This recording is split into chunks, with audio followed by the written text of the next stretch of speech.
Hello, it's me, Dick Jr. I'm coming to you today, read Jeremiah 18. I only took one reference. It's to Jeremiah 6:16. That's 6, chapter 6, verse 16 of Jeremiah. I've already prayed and asked God to help me to speak with you. And I promise that if you pray and ask God to help you understand, He will. And I come to you with a special treat this week because I dropped a bookmark. I found this today as I was just, reading here, and it's in Psalm 119, verse 32. Verse 66.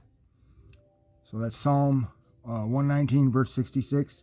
Teach me good discernment and knowledge, for I believe in your commandments. So here this is David asking God to teach him good discernment and knowledge.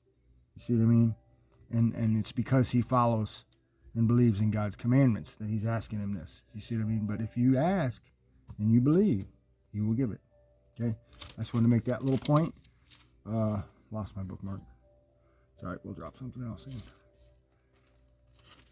Oh, no, I didn't. Okay. I'm leaving that bookmark in there because I went back to Psalm 119 for whatever reason. I just kind of flipped open the Bible and I started reading it, and I realized that it's a collection of small prayers.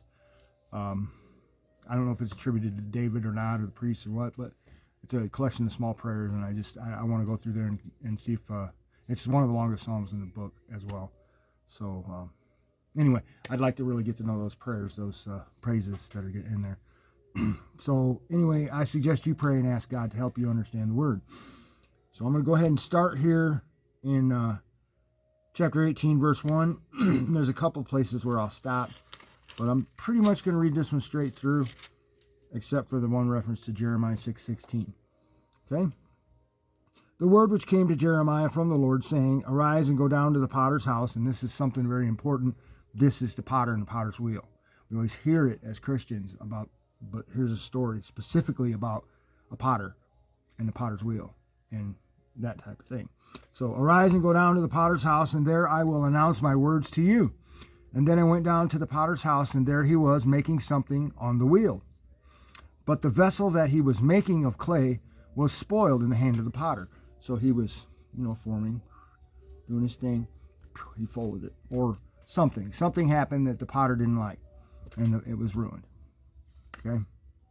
So he remade it into another vessel as it pleased the potter. So what he did is he took that lump of clay, basically the pot that was spoiled, and he beat the air back out of it, made it a solid lump of clay again, threw it back down on the middle of the wheel, and formed another vessel from that very same lump of clay. That's what he does with us, okay? He grabs us and changes us, okay?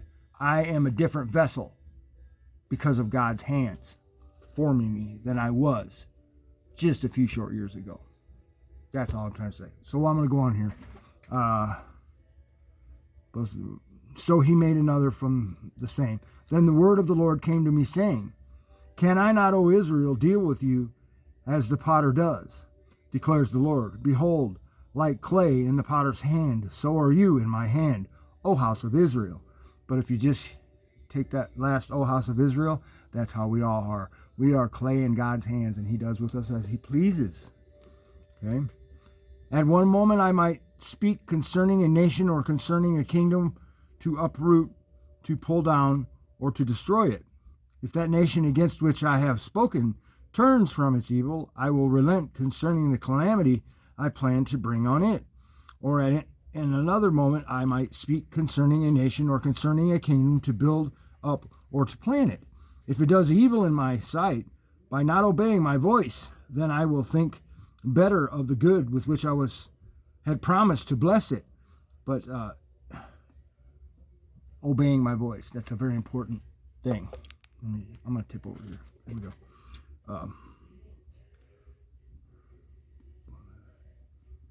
Okay, so now then, speak to the men of Judah and against the inhabitants of Jerusalem, saying, Thus says the Lord, Behold, I am fashioning calamity against you, and devising a plan against you.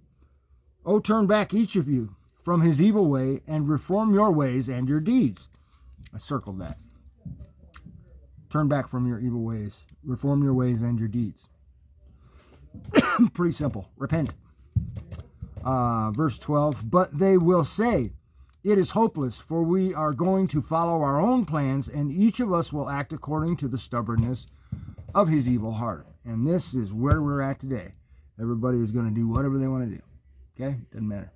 So, therefore, thus says the Lord, ask now among the nations, who ever heard the like of this? The Virgin of Israel has done a most appalling thing. Does the snow of Lebanon forsake the rock of the open country? Or is the cold flowing water from a foreign land ever snatched away?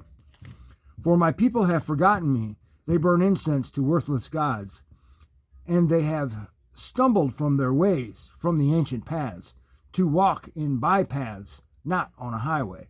And right here I'm going to take a reference, and my reference is because of where it says they have stumbled from their ways, from the ancient paths. Okay, and we're going to go to Jeremiah chapter 6, verse 16. And this is Jeremiah 16, or verse 6, chapter 6, verse 16. Thus says the Lord, stand by the ways and see and ask for the ancient paths, where the good way is, and walk in it. Okay, and that's very important. You need to find the ancient path, the good way, and walk in it. It can't be any more clear than what it says right there. And you will find rest for your souls. And that is also repeated again in Matthew. Okay, if you follow him, you will find rest for your souls. Okay, but they said we will not walk in it. And why they said we will not walk in it is just what I said. Because each of you from his will not turn back from his evil way and wants to walk according to the stubbornness of his own heart. Okay, and as I read just recently, well, I'm not going to get into preaching, so we're just going to read. To make their land a desolation, an object of perpetual hissing, everyone has passed by it will be astonished and shake his head. Like an east wind, I will scatter them before the enemy. I will show them my back and not my face in the day of their calamity. And then they said, come and let us devise plans against Jeremiah. Surely the law is not going to be lost to the priests, nor counsel to the sage, nor the divine word to the prophet. Come on and let us strike at him with our tongue, and let us give no heed to any of his words. Do give heed to me, O Lord, and listen to what my opponents are saying. Should good be repaid with evil? For they have dug a pit for me. Remember how I stood before you to speak good on their behalf, so as to turn away your wrath from them. Therefore give their children over to famine, and deliver them up to the power of the sword, and let their wives become childless and widowed. Let their men also be smitten to death, their young men struck down by the sword in battle. May an outcry be heard from their houses when you suddenly bring raiders upon them, for they have dug a pit to capture me, and hidden snares for my feet. Yet you, O Lord, know all their deadly designs against me. Do not forgive their iniquity, or blot out their sin from your sight, but may they be overthrown before you. Deal with them in the time of your anger. So that's it for Jeremiah chapter 18, and I only had that one reference, so it's going to be a short video. Thanks for listening, and God bless.